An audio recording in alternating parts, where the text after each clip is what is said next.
The day of making a book began before most of the town had woken. In the gray stillness of morning, a narrow workshop stood waiting, its shutters closed against the night's cool air. The building itself was simple. Wooden beams, a low ceiling, the faint smell of ink and paper seeping into every surface. Yet to those who worked within, it was a place of quiet purpose. Inside, the air carried a mixture of scents, the earthy sharpness of fresh ink, the dry texture of parchment stacked in neat piles, the faint resin of wooden presses resting in silence until touched by careful hands.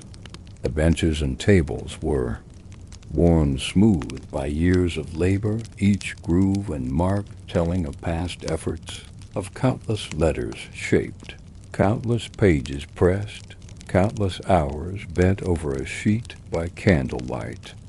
Before the master arrived, the apprentices stirred.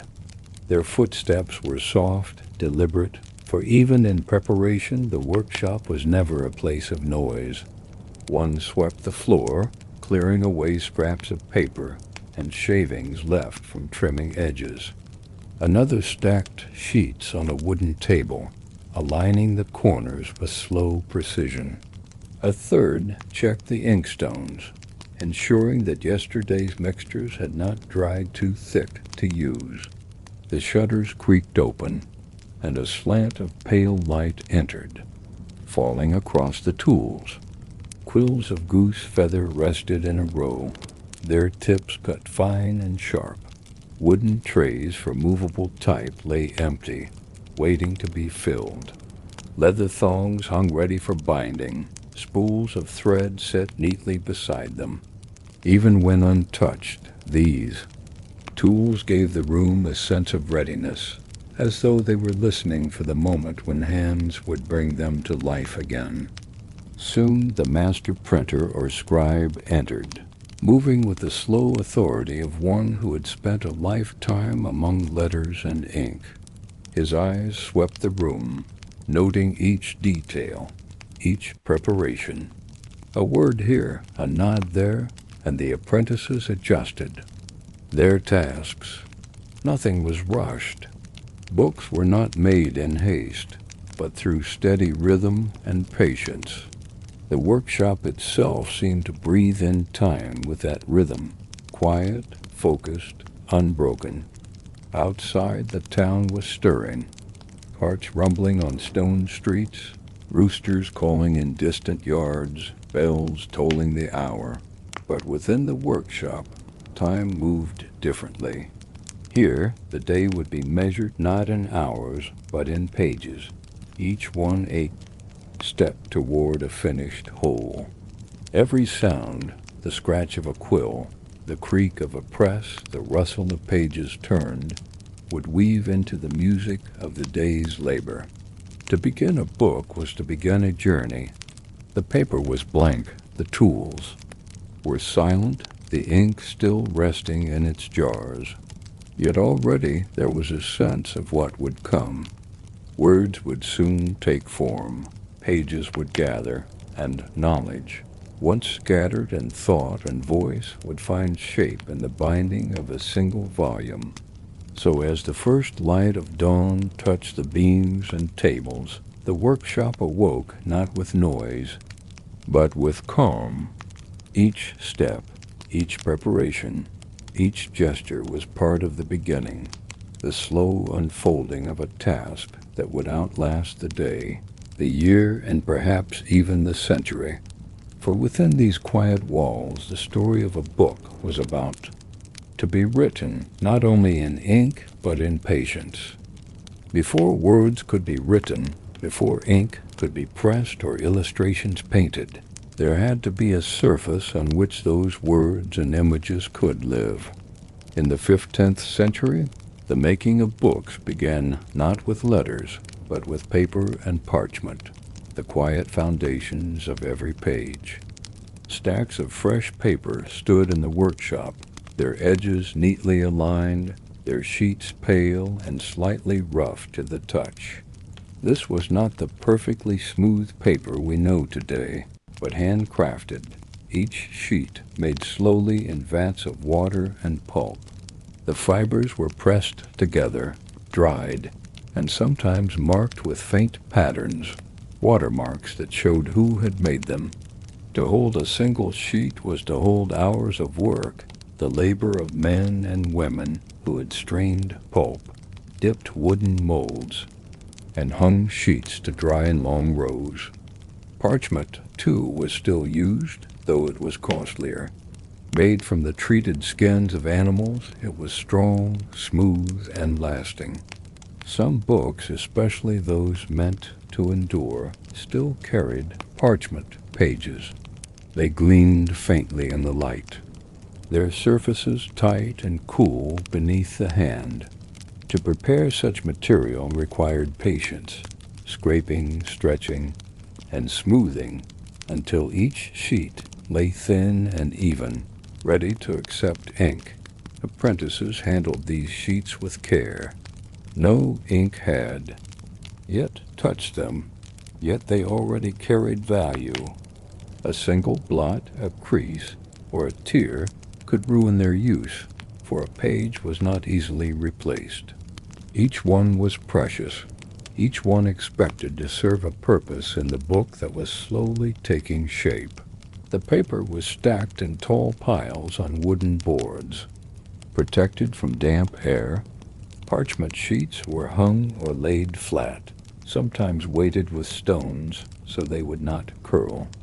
When a scribe or printer reached for one, they did so as one might handle a fragile glass, gently, steadily, knowing how much had gone into its making. What did it feel like to see such sheets before they were filled? Imagine standing in the workshop as the light falls across pale stacks of paper. They seemed silent, yet they hold the promise of words not yet written, of knowledge not yet shared. Each one is blank, but in its blankness lies possibility. To look at them is to imagine. The slow unfolding of sentences, the careful shapes of letters, the patient addition of page after page until the book is whole. The texture of these sheets carried their own calm. Paper, with its slight roughness, offered grip to the ink. Parchment, with its smoothness, allowed quills to glide more freely. Both required steady hands, both gave back what was placed upon them. Without them, no book could exist. With them, a book could live for centuries. So when we think of books in the 15th century, let us not imagine only the finished volumes lined on shelves. Let us picture first the empty sheets, stacked in quiet anticipation. They were the unmarked foundations, patient and still, waiting for words, images, and meaning to give them life. And in their silence lay the beginning of every story that would ever be told upon them. A workshop in the 15th century was more than paper, parchment, and ink. It was also a place of tools, simple objects of wood, metal, and feather, each designed to play its part in the long process of creating a book. They did not dazzle the eye, but they shaped every word, every page, and every binding. On one table lay quills, neatly arranged. These were cut from the strong feathers of geese, trimmed with knives until their points were fine enough to carry ink across the page. Each quill carried its own personality, some stiffer, some more flexible, some cut for broad strokes, others for delicate lines. To hold one was to hold a link between hand and word, a bridge from thought to page. Beside them lay small knives, used not only for shaping quills, but for scraping the stakes from parchment. A careful hand could lift an error from the page, smoothing the surface until it seemed untouched, ready to receive fresh ink. The knives gleamed faintly in the light, their edges sharp yet controlled. instruments of correction as much as of craft. Wooden rulers and compasses lay nearby, their edges worn from use. They marked margins, drew lines to guide neat writing, and ensured that the page remained ordered. Without them, words might wander unevenly across the sheet, but with them, letters stood in harmony, each line balanced with the next. And in one corner stood the great wooden press. It was heavy, built of beams and iron screws, its frame darkened by years of use. Though silent when still, it seemed alive with potential, waiting for the moment when paper and ink would be brought together under its steady weight. To see it was to feel the strength of the workshop itself, the promise that words could be multiplied, that one page could become many. There were also small trays for movable type, compartments filled with tiny letters cast in metal. Each one was precise, each one a mirror of the shape it would leave on paper. The trays were shallow but wide, their sections holding dozens of pieces, all waiting to be set into frames. To run a hand across them was to feel the alphabet in its physical form, not imagined but solid and present. For binding, spools of thread, wooden clamps, and strips of leather waited. These would come into use later, when pages had been written or printed, dried and gathered. They would give the book its body, its strength, and its final form. Until then, they rested quietly, like companions who would step forward only when the time was right. What was striking about these tools was not their complexity, but their simplicity. None were beyond the understanding of the hand that used them, yet together they formed the heart of bookmaking. Each was an extension of patience, the quill for writing, the knife for correction, the press for printing, the thread for binding. None could make a book alone, but all together brought it into being. So when we imagine a 15th century book, let us also imagine the tools that shaped it. The feather quills, the small knives, the rulers and compasses, the trays of type, the heavy press, the leather bindings. They were quiet instruments, but in their quietness lay the power to turn thought into permanence, and words into something that could outlast the generations. Before a quill could touch paper, before a press could press its weight onto a sheet, there had to be ink. In the 15th century, ink was not something bought in bottles on a shelf, but a mixture made by hand, measured and prepared with patience. Its scent, its texture, its depth of color, all were the result of steady craft. In one corner of the workshop, small pots and jars stood ready. Some were of clay, others of glass, others simple wood. They held powders, liquids, and pastes that would be combined to make the day's supply. Apprentices learned this work first: how to grind, how to stir, how to test the mixture until it flowed just right. Black ink, the most common, often came from soot or charcoal, finely ground until it was no more than dust. This was mixed with water and a binding agent, sometimes gum taken from trees, to give it thickness. Stirred slowly, it became a deep liquid, smooth and dark, clinging to the tip of a quill or to the face of a metal letter.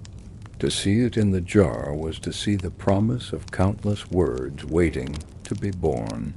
Colored inks were rare, but added beauty to books. Red inks might be made from ground minerals or roots, carefully strained until they shone with brightness. Blue could come from lapis lazuli, a stone brought from distant lands, ground to powder, and mixed with care. Green and gold inks required. Even more patience, their ingredients costly, and their preparation delicate. A single drop well placed could turn a plain page into something that caught the eye and held it. The making of ink was slow, but it brought calm. The sound of a pestle grinding powder, the scrape of stone on stone, the soft bubbling as mixtures warmed gently over heat, all became part of the rhythm of the workshop. Those who stirred the ink worked not quickly, but steadily, for a rushed mixture could be too thin, too thick, or too pale. Ink had to be balanced, ready to flow but not run, ready to cling but not clot. When the ink was ready, it was poured into shallow containers. Scribes dipped their quills gently, brushing off the excess before the point touched parchment. Printers inked their type with soft pads, pressing carefully so that no letter received too much or too little. The ink moved from jar to tool to page, each step measured, each action deliberate. The apprentices cleaned their hands and tools afterward, for ink stained quickly. Stains on fingers were common, marks of learning and labor. Some carried them with quiet pride, proof that they had worked among words and letters, that they had helped give shape to a book. So when we think of books in the 15th century, we must think not only of paper and pens, but of the ink that filled them. It was the soul of the page, though made only from soot, water, and patience. To prepare it was to prepare the very breath of the book, the lines that would carry thought across time, and in its deep, steady blackness lay the beginning of every word ever read. Long before the printing press spread across Europe, and even after it had begun to appear, the work of the scribe remained at the heart of bookmaking. In the 15th century, many volumes were still written by hand, each word, each line, each page brought into being by the steady movement of quill across parchment. It was slow work, but it carried a calm rhythm, as though the act of writing itself was a form of quiet order. A scribe's desk was simple, a slanted surface of wood, often lit by the glow of daylight through a small window. At hand were the tools of the craft, trimmed quills, small knives for correction, rulers for straight lines, and pots of ink. The desk was not cluttered, for clutter disturbed the flow of writing. Everything was arranged so that the hand could move without pause, without searching. The act of writing began with preparation. The scribe dipped the quill lightly, shook away a drop of excess, and touched the tip to the page with careful pressure. The first stroke was always the most delicate, for too heavy a hand could blot the sheet. Once the line began, however, the quill moved with practiced ease, curves and angles flowing into one another, until the letter was complete. Scribes learned to write not only beautifully, but evenly. The spacing of lines, the height of letters, the tilt of strokes, all were measured by years of training. To watch such hands at work was to watch movement balanced between art and habit, a dance repeated thousands of times, yet never without attention. Mistakes were rare, but when they came, the scribe did not despair. A small knife lifted the ink from the parchment, scraping gently until the surface was clean again. Then the work continued, the correction hidden, the page unmarred. Such patience was expected, for books demanded endurance. A single large volume might take months, even years of steady effort. The sound of the workshop during this labor was soft, the scratch of quills across paper, the faint tapping of knives trimming points, the rustle of sheets turned carefully. Sometimes the scribes worked in silence, their concentration unbroken. At other times low murmurs passed between them, steady and brief, never enough to disturb the flow of hands at work. What did it feel like to be a scribe in such a place? The hours were long, the work demanding, yet there was also satisfaction. To see a page slowly fill with letters, to know that one's own hand carried words into permanence, was a quiet pride. The book did not bear the scribe's name, yet every curve of ink bore their touch, a signature woven invisibly into the whole. So when we think of books in the 15th century, let us not forget the hands that shaped them. The scribes worked not with speed, but with care, their quills whispering across the page, their patience measured in letters and lines. Each word they wrote was a gift of time, each page a record of quiet labor, and without them the world of books could never have begun. By the middle of the 15th century, a quiet change had begun to move through workshops across Europe. For centuries, books had been written by hand, each one the result of a scribe's patience. Now a new craft was taking root, the art of printing. Wooden presses, heavy and steady, began to share the burden once carried only by human hands. The press itself stood like a piece of furniture, built of thick beams, its frame dark with oil and use. At its heart was a screw, turned slowly by a long handle pressing a flat board down upon the waiting page. Around it lay trays of metal letters, each one small, precise, and mirrored so that its impression would appear correctly when inked. The process was not hurried. Each letter had to be chosen and placed in order, line by line, word by word. Frames held them tight, locked together so they would not slip when pressed. An apprentice might spend hours setting a single page, bending. Over the trays, eyes moving carefully from text to type, from type to frame, until the page was ready. Ink was spread evenly with soft pads, pressed onto the raised surface of the letters. Then the paper was laid gently over them, and the press was lowered, its weight meeting the page with slow, steady pressure. When the board was lifted again, the words appeared, clear and sharp, mirrored from the letters that had shaped them. The first time one saw it, the effect seemed almost magical. A page that might have taken a scribe a full day to complete appeared in minutes. And not just one page, but dozens, even hundreds, each one nearly identical, each carrying the same words to many readers.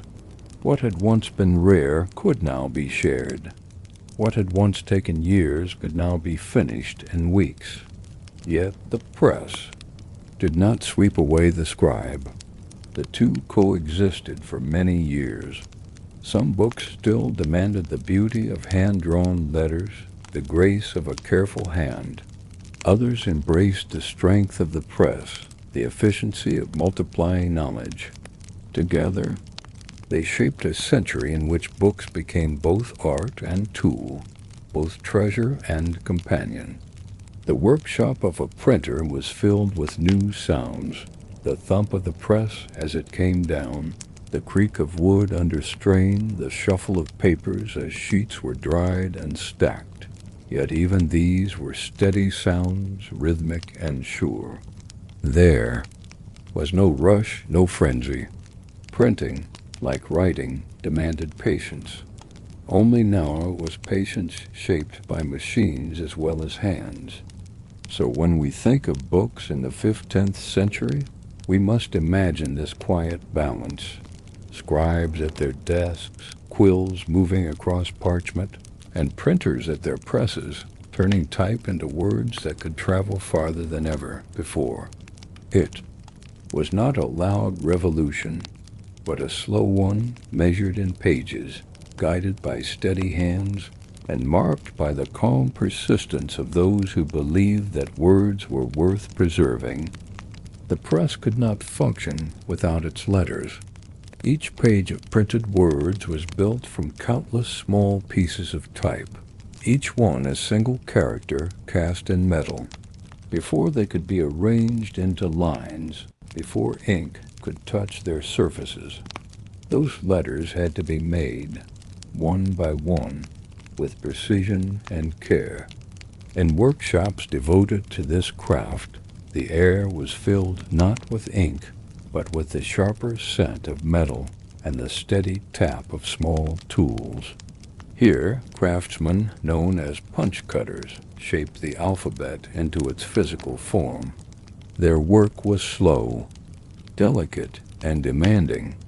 Every letter of the alphabet, every number, every mark of punctuation had to be cut, cast, and finished by hand. It began with a punch, a slender piece of hard metal, into which the shape of a letter was carved in. Reverse. The punch cutter leaned close over his bench, holding the metal steady while tiny chisels and files worked its surface. The strokes had to be exact, for the punch would decide the shape of every copy made from it. Too deep a cut, too shallow an angle, too uneven a line. Any mistake would echo across every page that followed. Once finished, the punch was pressed into softer metal to create a mold. Into this mold, molten metal was poured, filling the shape and hardening into a single piece of type. When cooled, it was removed, trimmed, and polished until it was ready for use. Dozens, even hundreds, of such pieces might be needed for a single page, and each one had to be consistent in size and height. The work was quiet but exacting.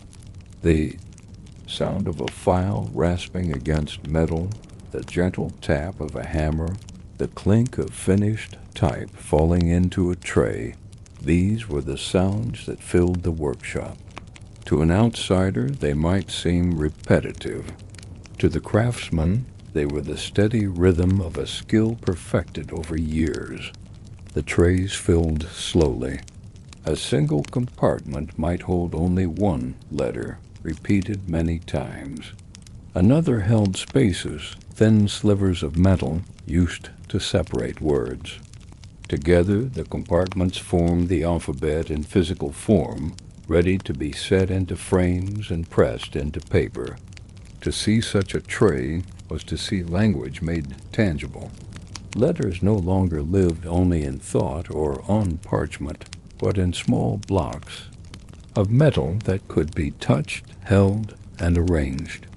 They were the building blocks of printing, silent until placed together, then suddenly able to speak to hundreds of readers at once. So when we imagine the making of books in the 15th century, we must imagine these workshops too, the patient hands carving punches, the careful pouring of molten metal, the trays filling with letters. Each piece of type was small, but together they carried the weight of knowledge, and in their quiet creation lay the foundation of every printed page. With trays of letters ready, the next task in the workshop was to set the page. This was the careful art of arranging hundreds of tiny pieces of type into words, lines, and paragraphs, locking them into a frame so they could be pressed onto paper. It was a task that demanded patience and a steady hand, for a single misplaced letter could disturb the harmony of the whole page. The compositor, as the craftsman was called, sat before a case of type. Each compartment held a single character, A's in one, B's in another, punctuation and spaces in their own neat sections. The letters were reversed, so that when pressed onto paper, they would appear correctly. To read them while setting required practice, for the eye had to learn to see backwards, to imagine the printed page in its true form. A composing stick, a narrow tray of metal or wood, was held in the hand. Into it the compositor placed letters one by one. drawing them from their compartments, setting them side by side. The line grew slowly, letter by letter, word by word. Thin slivers of metal called spaces were slipped between words, ensuring even gaps. When a line was complete, it was checked, adjusted, and then set aside to join others. The workshop was filled with a soft, steady rhythm, the clink of type lifted from the tray, the tap as it was set into place, the occasional murmur of correction when a mistake was spotted. There was no hurry. A page required hundreds of letters, and each one had to be chosen, placed, and checked with care. As the lines grew, they were fitted into a larger frame called a form. Wooden or metal blocks held the text tightly, preventing it from shifting when pressed. The compositor tightened the frame, tested it, and turned it over to be sure the letters held firm. To see the completed form was to see a page in solid form, heavy, silent, yet filled with the promise of words, soon to appear on paper. Mistakes did happen. A reversed letter, a missed space, an extra word. Any of these could be overlooked by the tired eye. To catch them, a proof page was often printed, a single sheet pulled to check the work. If errors were found, the compositor returned to the tray, adjusted the letters, and reset the line until it was right. The act of setting type was not glamorous, but it was essential. It turned language into a physical arrangement, a pattern of metal that could carry meaning to many. Each frame was a quiet triumph of order, each page a patient construction of countless small pieces. So when we picture the making of books in the 15th century, let us imagine this steady labor. A compositor leaning over his case, his hands moving carefully from tray to stick, his eyes reading backward as he built words from metal. The finished page was not only ink and paper, but also the quiet result of hundreds of precise choices made one letter at a time. When the type was set, the letters locked tight in their frame. The press stood ready to give them voice. This was the moment when silent metal shapes became words on a page, when the slow work of preparation was rewarded by the sudden appearance of text. Yet even here the process was unhurried, each movement measured with patience. The printer began by inking the type. Soft pads, stuffed with wool or horsehair, were dabbed gently into the prepared ink. Then, with light, steady taps, the pads pressed the ink across the surface of the letters. Too much ink would blur the page, too little would leave it faint. The printer learned by touch and by eye, spreading the black evenly, until every letter shone with just the right amount. A clean sheet of paper was then laid carefully over the type. Sometimes it rested in a frame to hold it straight. Sometimes it was guided by hand. The pressman lowered the tympan, a flat board, and slid the whole frame beneath the heavy screw of the press. With slow strength, the handle was turned. The platen descended, pressing paper against inked type, wood groaning, softly under the weight. There was no loud noise, no sudden force, only the steady creak of the screw, the whisper of pressure meeting paper. Then, as the handle was eased back and the platen lifted, the printer drew out the sheet. Where once it had been blank, now lines of words stood clear and sharp, their black letters glowing against the pale page. To see a page freshly printed was to feel a quiet wonder. Each letter was crisp, each line aligned. Where the scribe's hand gave variation, the press gave consistency. A single page could be repeated again and again, each one as strong as the first. What once took a day's labor might now be done in minutes, multiplied not just for one reader, but for many. The sheets were laid aside to dry, stacked carefully so that the wet ink would not smudge. The printer returned to his frame, inked the type once more, laid another sheet, and pressed again. The rhythm continued: ink, paper, press, release, a slow dance of repetition that carried on hour after hour. The workshop filled with the sounds of this rhythm, the dab of pads against type, the creak of the screw, the rustle of drying sheets. It was not silence, yet it was not noisy. It was steady, dependable, a sound that matched the patience of the craft. For the apprentices, each step was a lesson in balance. To spread ink evenly, to lay paper squarely, to apply pressure with neither too much force nor too little. All were skills learned slowly, practiced, until they became second nature. The book was born not in haste, but in steady labor, each page pressed with care. So when we imagine books of the 5th-10th century, let us imagine this moment too: the pressman leaning on the handle, the platen descending, the sheet lifted and revealed, words appearing where before there was nothing. It was a quiet transformation, repeated countless times until the book itself came alive, page by page. Fresh from the press, a page was still fragile. The ink glistened on its surface, black and strong, but easily smudged by the lightest touch. To rush would be to ruin it, so the next step in the making of a book was not action, but waiting. Pages had to dry slowly, carefully, until the words that had just been pressed became permanent. Printers laid the sheets in wide stacks, one upon another, sometimes separating them with thin layers of paper to keep the ink from transferring.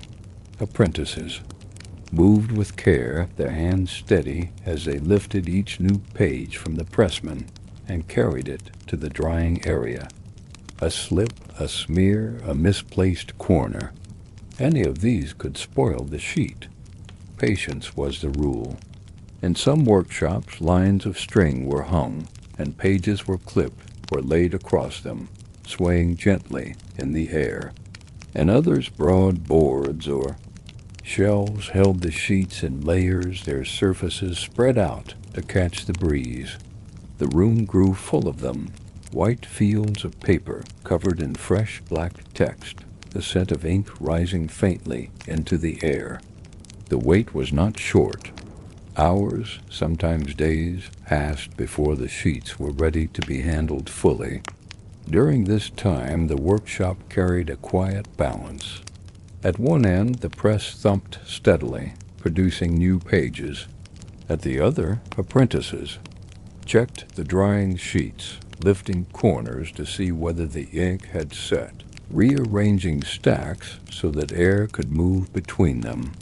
It was a rhythm of motion and stillness, of effort and patience combined. The sight of drying pages held its own kind of beauty. Each one carried meaning now, words set down in crisp order, yet they hung in silence, waiting. A passerby might glance at a line, recognize a sentence, but the page was not yet a book. It was a fragment, a piece of something larger, paused in this in-between state until it could be gathered with others. There was also a sense of fragility. A gust of wind could scatter them. Dampness could blur the letters. Careless hands could crease the sheets.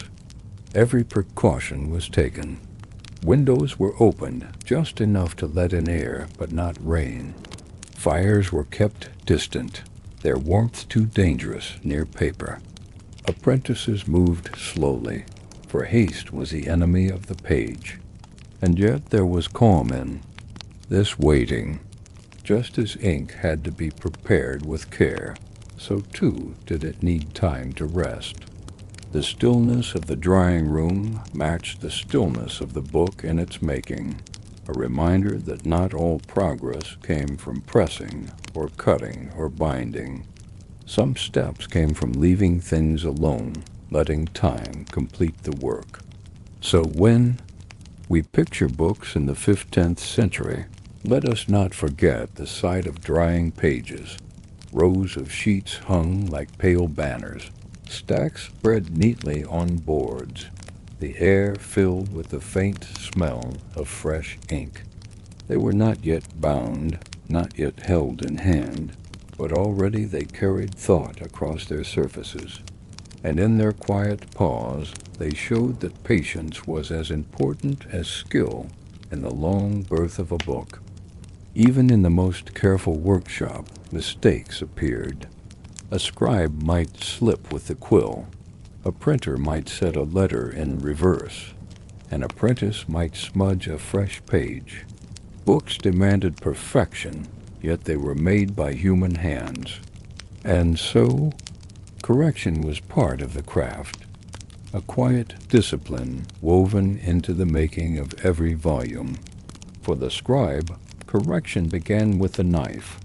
When ink strayed across parchment, the blade was drawn gently along the surface, scraping away the black line without cutting too deep. A few strokes, a light polish with pumice, and the surface was smooth again, ready to take fresh ink. To watch. This was to watch patience itself. No anger, no haste, only the calm repair of a small error. Printers faced different challenges. If a letter had been set backward in the form, or if a line crowded too tightly, the mistake appeared on the proof sheet. The compositor returned to his tray, lifting out the piece of type, adjusting it, and locking it back into place. Only when the proof was correct did the press continue, each page checked against the sample to guard against flaws. Sometimes an error escaped notice, and a page carried a small blemish, a faint smear, a missing letter, a crooked line. These were not always disastrous. Readers learned to live with them, for even imperfection held the mark of human labor. Yet in the workshop, every effort was made to avoid them, for the pride of the craftsman rested in the steadiness of his work. There were also times when mistakes multiplied. A whole form might have to be reset, a day's effort undone, in order to preserve the quality of the book. Such moments tested the workshop's patience, yet they were accepted as part of the trade. A book was not hurried. It was worth the hours lost if the result was clean and strong. The sound of correction was quiet. The scrape of a knife, the soft clink of metal letters being shifted, the whisper of pages turned for checking. No one raised their voice, no one rushed. The work of making a book was steady, and so too was the work of repairing it. What did it feel like to correct an error? Perhaps it was humbling to see one's slip laid bare. Yet it was also satisfying to watch the page restored, the flaw removed, the line made whole again. The book forgave as long as the craftsman brought patience and care. So when we imagine books of the 15th century, we must remember not only the perfect pages, but the flawed ones too, the slips of ink, the reversed letters, the smudges caught in time. Each correction was a quiet lesson, a reminder that books were not the work of machines alone, but of human hands. And it was in those hands, steady and patient, that mistakes were not the end, but simply another step toward the finished whole. Once the words were set down, whether by hand or press, the page was not always left plain. In the 15th century, many books carried decoration, small touches of color, patterns in the margins, or even letters painted with gold. These additions did not change the meaning of the text, but they shaped the experience of reading, turning each page into something not only useful but beautiful. The simplest decorations were initials. At the start of a chapter or a paragraph, the first letter might be drawn larger, painted in red or blue, its curves filled with delicate patterns. Sometimes vines or leaves twined around it, drawn with a steady brush. The rest of the page remained black and white, but that single letter stood out, a bright marker guiding the eye. Borders, too, were added. Lines of ink, flourishes of color, or small images crept along the margins, framing the text like a window. A page could hold tiny flowers, curling tendrils, or geometric shapes, each one placed with quiet care. None of these distracted from the words. Instead, they gave them a frame, a sense of presence. Gold leaf was the most precious decoration. Thin sheets of beaten gold were pressed onto the page with glue or gum, their surfaces shining when caught by the light. A single golden letter could gleam like fire on parchment, its brightness a contrast to the deep black of the ink. To watch an artisan lay gold was to see patience made visible, the steady hand, the slow breath, the quiet press of tool to page. Even when printing grew common, decoration did not disappear. Printed books often left spaces blank at the start of sections, spaces that would later be filled by hand with painted letters or flourishes. Thus, press and pen worked together, the machine giving words their shape, the human hand giving them their ornament.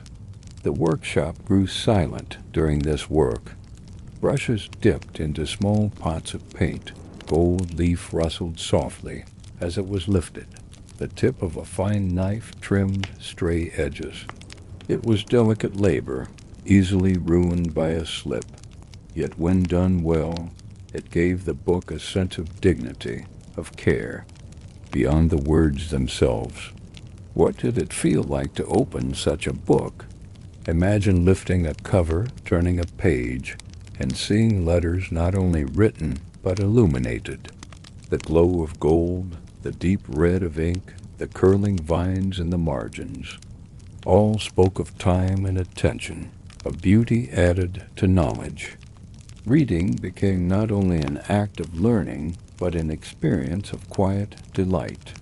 So when we picture books in the 15th century, we must imagine more than plain lines of black text.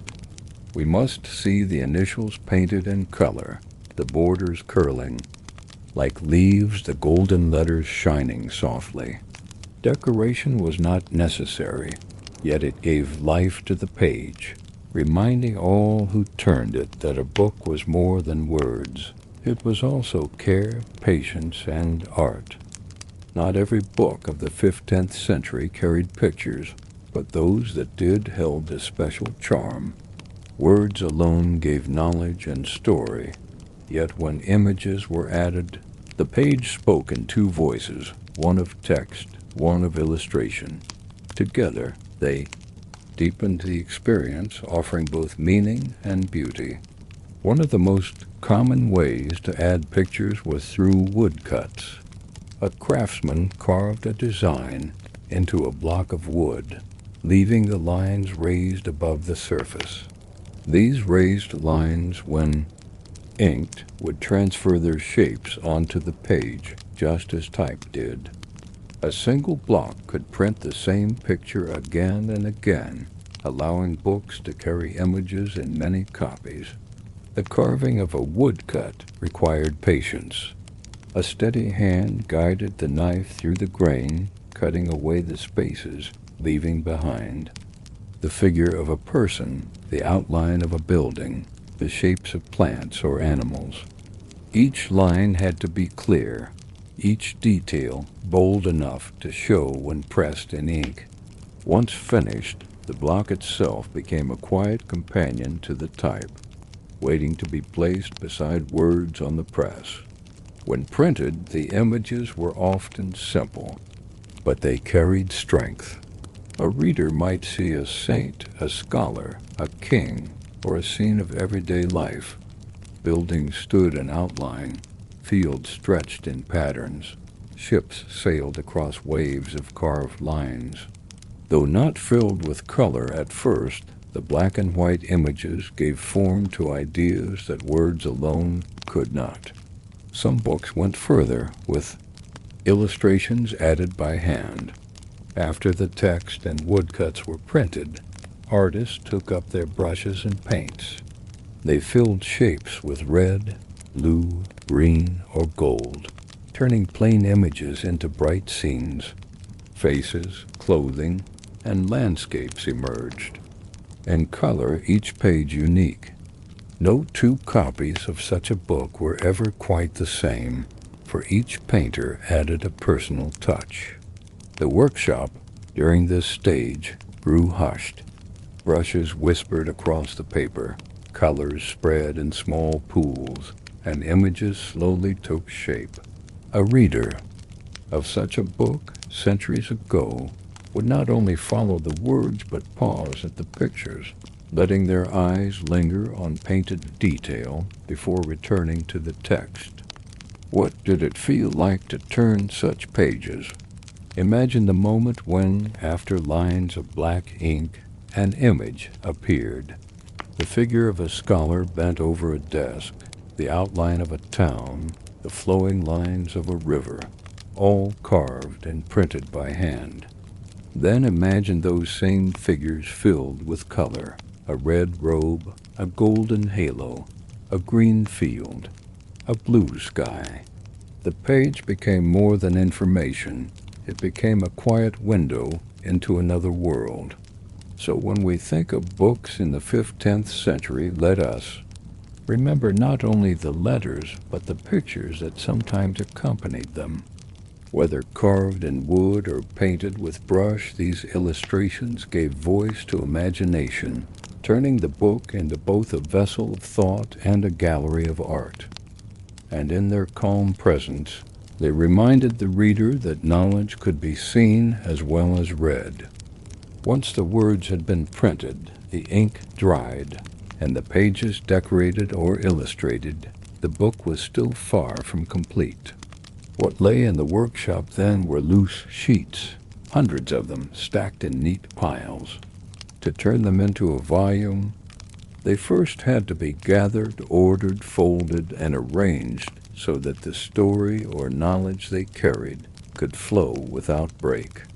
Each large printed sheet often held several pages of text, set side by side, front and back, in careful arrangement. When folded once, twice, or more, these sheets became gatherings, small bundles of pages that could be sewn together later. Folding was done by hand, each crease pressed smooth with a bone tool, each corner aligned so that the pages sat square. A single fold could turn a flat sheet into a booklet of 4, 8, or even 16 pages. The work required attention. If one fold slipped, if one sheet was turned the wrong way, the order of the book could be broken. A reader might turn the page and find themselves jumping from one chapter to another with no sense of connection. To prevent this, small marks were sometimes placed at the bottom of pages called signatures, guiding the binder in the correct order. Apprentices often took part in this stage, their hands moving steadily as they folded and stacked. The room, filled with the soft rustle of paper, the faint thump of folded edges pressed smooth, the quiet murmurs as workers compared stacks. There was no haste, for a book was not measured by speed but by steadiness. As the gatherings grew, they were stacked in the order they would later be sewn. A pile on the table slowly transformed into the skeleton of a book, not yet bound, not yet covered, but already carrying its shape. To leaf through one was to sense the flow of words, though the loose folds still shifted under the hand. What did it feel like to hold such a gathering? Light, soft, and slightly uneven, the folded sheets gave a taste of the book to come. They carried the text already, but without binding they felt fragile, as though the words might scatter if not held carefully. Yet within that fragility lay promise. Each gathering was a step closer to permanence, a bridge between single sheets and the whole volume. So when we think of books in the 15th century, let us not imagine them leaping from press to shelf in one act. Let us see instead the patient work of gathering, sheets folded, signatures aligned, bundles stacked one upon another. The book was being born not in one motion, but in many small, careful steps. And in the rustle of folded paper, we hear the quiet rhythm of progress toward completion. By the time the pages had been folded into gatherings, the book was ready to take its true form. Until now, it had been a collection of sheets, printed, dried, and ordered, but still loose, still fragile. Binding gave the book its body. It joined the pages into one, making them strong enough to be held, turned, and carried through time. The process began with sewing. Each gathering was stacked in the correct order, then pierced with small holes along the fold. Strong thread, often made from linen, was drawn through these holes with a curved needle. Gathering by gathering, the thread linked them together, passing through one, then the next, and the next, until the stack of folded sheets grew into a solid block. The sound of thread pulling tight, the faint scratch of the needle, filled the binder's bench with a rhythm as steady as breathing. Sometimes cords of hemp or strips of leather were added along the spine, the thread wrapping around them as it passed through. These cords gave strength, anchoring the gathering so that the pages would not slip or separate.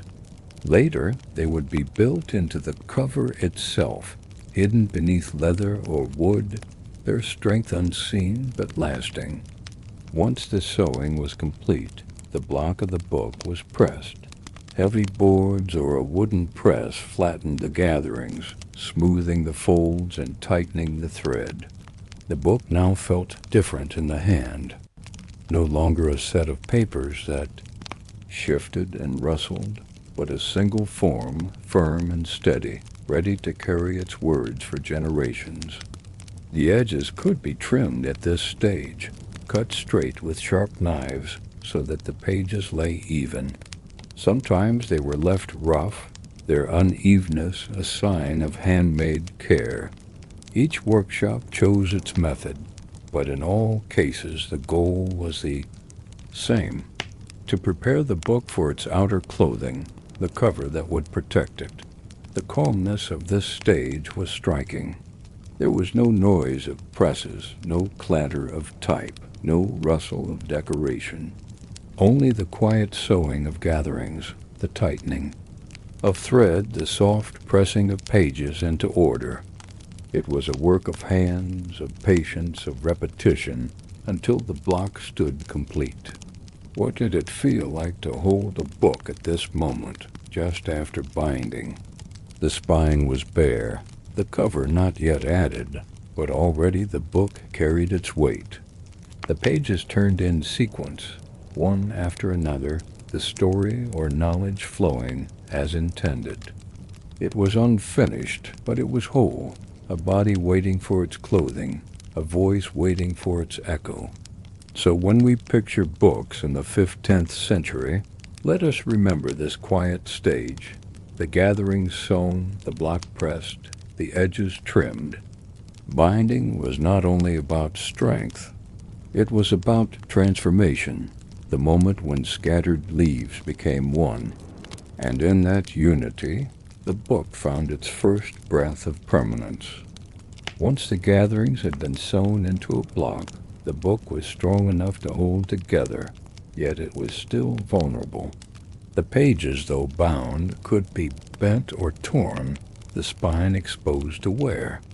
To give the book lasting strength, it needed covers, firm boards, wrapped and fitted, that would protect its words for centuries.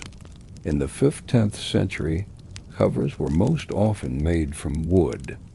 Planks of beech or oak were cut to size, shaped to match the block of the book. They were not thick, yet strong enough to shield the pages within. The boards were smoothed carefully, their edges trimmed so that when joined, they enclosed the book like a chest encloses treasure. These boards were then joined to the spine. The cords or strips of leather that had held the gatherings were threaded through holes in the boards and pegged or tied in place. In this way, the strength of the sewing was carried into the strength of the covers. Book and board became one, their unity hidden but firm. Over the boards came leather. Cowhide, sheepskin, or goatskin was tanned, softened, and dyed, then stretched over the wood. The binder smoothed it with tools, pressing it into corners, folding it over edges, and gluing it fast. When finished, the leather lay tight, warm to the touch, its surface carrying the faint scent of the workshop. Some bindings were plain, others tooled with patterns, but even the simplest gave dignity to the book. Clasps or straps were sometimes added, small pieces of metal or leather fixed to the edges of the boards. These held the book shut, preventing the pages from warping or splaying. To open such a book was to feel the quiet release of the clasp, as though unlocking the words within. The making of covers was patient work. Each step had to be exact. For a misaligned board, a wrinkle in the leather, a loose clasp could spoil the whole. The binder moved slowly, smoothing and pressing, trimming and fixing, until the book stood finished, not only as a vessel of text, but as an object of endurance. What did it feel like to hold such a book for the first time? Heavy, solid, and secure. The pages within were no longer fragile gatherings, but a single voice, sheltered by wood and leather. The cover gave not only protection, but presence. It turned the book into something that could be handed from one person to another, carried across distances, stored on shelves, and trusted to last. So when we think of books in the 5th–10th century, let us not imagine only their words or their decoration. Let us picture the covers, wooden boards cut and shaped, leather smoothed and pressed, clasps closed with a soft click. They were the clothing of the book, plain or ornate, but always strong, and in their embrace the book found its true form, not loose pages, not fragile gatherings, but a whole ready to endure. When the covers were fixed and the book stood whole in hand, the binder's work was almost done. Yet a few small details remained, details that, though quiet, gave the book its final sense of care. These were the finishing touches, small additions of beauty and usefulness that marked the book as complete. One such touch was the title. In the 5th–10th century, titles were not always printed on the page or stamped on the spine. Sometimes they were written by hand, carefully inked onto the first sheet, or painted onto a small label, fixed to the cover. Later, as workshops grew more skilled, binders began to press letters into the leather of the spine so that a row of books on a shelf could be recognized at a glance. Whether written or pressed, the title gave the book its name, allowing it to speak even when closed. Bookmarks were another detail. Strips of ribbon or leather were sewn into the spine, their ends left free to slip between pages. They dangled from the book like quiet reminders, waiting to guide the reader back to a place once visited. To see them hanging, one red, one blue, one gold, was to see the book offering a hand to memory. Edges of the pages might also be decorated. Some were trimmed smooth and painted with color, or even touched with gold, their surfaces gleaming when the book was closed. Others were left plain, rough from the press, their unevenness a sign of honest craft. In both cases the edges carried meaning. One showed refinement, the other the hand of labor. Clasps, too, could be refined. Metal was polished, leather straps shaped, so that the closing of the book was not only secure but pleasing. A small click or snap told the owner that the words within were safe, locked away until needed again. Finally, the book was polished. The leather was rubbed until it shone softly, the boards checked for strength, the sewing tested for firmness. The binder lifted it, turned its pages, closed it again, and knew it was ready. What had begun as scattered sheets now stood as a single volume, dressed and complete, with every detail tended to. What did it feel like to hold such a finished book? Its weight was reassuring, its pages firm, its cover smooth beneath the hand. The ribbon fell easily into place, the clasp closed gently, the title marked its identity. It was no longer a collection of parts, but a finished whole, a vessel made to endure. So when we think of books in the 15th century, let us imagine these small details too. Not only the pages, the printing, or the binding, but the ribbons, the titles, the clasps, the polished leather. For in these finishing touches, the book received its grace. They were the quiet marks of pride, the final gestures of care, the signs that the work was done. When the sewing was complete, the covers fixed, and the finishing touches added, the book was ready to be shown. Yet before it could leave the workshop, it passed through one last stage, the eye of the master. For no volume was truly complete until it had received his quiet approval. The master printer or binder, a man seasoned by years of craft, lifted the book with steady hands. He turned it slowly, first feeling its weight, then testing the firmness of its spine. The pages were fanned gently, the edges examined for smoothness, the threads tugged to be sure they held strong. Nothing escaped his notice, for every book that left his shop carried his name, his reputation, and his pride. He opened the cover. The title page, carefully written or printed, was checked for clarity. Line after line of text was scanned, not hurriedly, but with a steady eye that could sense when a letter had pressed too faintly, when a word had slipped, when decoration strayed. Fingers brushed across the margins, testing the dryness of ink, the smoothness of parchment or paper. If mistakes were found, they were not met with anger. A page could be replaced, a binding tightened, a clasp adjusted. The workshop existed, not for haste, but for quality.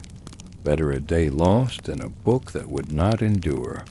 Apprentices stood nearby, waiting, ready to learn from each correction, their eyes following the master's hand as it traced the signs of perfection and of error.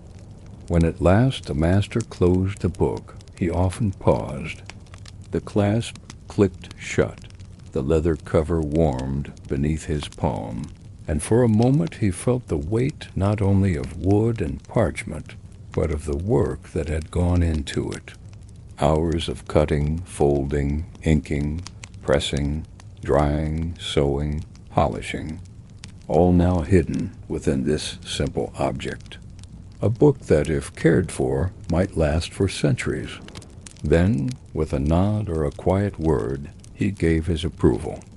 The apprentices carried the finished volume to a shelf or a chest, where it would wait to be sold, given, or kept in a library. The workshop returned to its rhythm, already beginning another, for books were made one after another, each with the same patience, each with the same care. What did it mean to receive such approval? For the master, it was assurance that his craft had been honored. For the apprentices, it was a lesson in diligence. For the book itself, it was the moment it became ready to leave its birthplace strong, enough to travel into the world. So when we think of books in the 15th century, let us imagine not only their making, but their judging. Let us see the master turning the pages in silence, checking the corners, listening to the clasp, weighing, the book in his hand. His approval was the last touch, the quiet seal that told all who opened it later, this book was made with care. Once a book had been completed and approved, it did not stay forever in the quiet of the workshop. Its purpose was to be read, to be carried into homes, libraries, or schools. And so the finished volumes made their way into the market. Calmer kind of market than those filled with food and goods, yet no less full of quiet exchange. In towns and cities of the 15th century, booksellers kept small shops or stalls. Their shelves were lined with volumes, some newly printed, others copied by hand, a few even second-hand, passed from one owner to another. The smell of leather and parchment lingered in the air, a scent quite different from that of grain or spices in the open square. To step into such a place was to step into a room where knowledge itself was sold. Books were costly. A single volume, though made with the help of the press, still required weeks of labor, expensive materials, and skilled hands. To buy one was to make an investment a sign of wealth and learning. Nobles, scholars, and merchants were among the common buyers, each seeking a book for study, for the pride of ownership, or for the sharing of ideas. Yet even outside of shops, books found their way into the world. Some were carried by traveling merchants, packed carefully into chests, and taken from town to town. Others were commissioned directly, made for a patron who requested a specific text, perhaps adorned with decoration or bound in fine leather. In this way, each book had its own journey, its own story beyond the workshop. Imagine the market on a calm morning. A scholar steps into a bookseller's stall, running his fingers over the spines, opening a volume to test the quality of its pages. A nobleman's servant waits, holding coins to pay for a book ordered weeks before. An apprentice printer, proud of his work, points out the clarity of the letters, the evenness of the press. Each exchange is quiet, respectful, for books carried a weight that everyday goods did not. Some books traveled farther still, across borders and seas. Packed in crates, they moved with merchants to distant lands, spreading not only stories and knowledge, but also the craft of printing itself. What began in one workshop could find a reader hundreds of miles away, its words carried into new homes, new languages, new lives. The market was not loud, not hurried. Books were not piled in heaps or shouted about like common wares. They were handled with care, lifted gently, opened slowly, and wrapped in cloth before being carried away. Their buyers knew they held something meant to last, something to be kept safe and handed down. So when we picture books in the 15th century, let us imagine them not only on the benches of the workshop, but also on the shelves of the market stall, their spines lined in quiet rows. Let us see the hands that lifted them, the coins exchanged, the faces of buyers as they held a new volume for the first time. For in the market the book left its birthplace and began its true life, not as a craft alone, but as a companion to the reader. When a book left the workshop and passed into someone's hands, it carried more than paper, ink, and leather. It carried the long patience of craftsmen, the steady rhythm of presses and needles, and the quiet care of many hours. To receive such a book in the 15th century was to hold something rare and lasting, a treasure made not quickly, but with devotion. Books were often given as signs of trust and respect. A scholar might present one to a student, its pages filled with knowledge, to guide study. A noble might gift a finely bound volume to a guest, its cover of leather and its decorated initials showing pride in its making. Even the humblest book, plain and unadorned, was valued, for it preserved words in a form that could be read again and again. Those who bought books treated them with the same reverence. They carried them wrapped in cloth, set them carefully on shelves, and opened them in quiet rooms. Each page was turned slowly, the words followed with attention. A book was not just an object for the moment. It was a companion meant to stay, to be returned whenever its reader wished. To own a book was to hold permanence. Thoughts that might once have been spoken and forgotten were now preserved.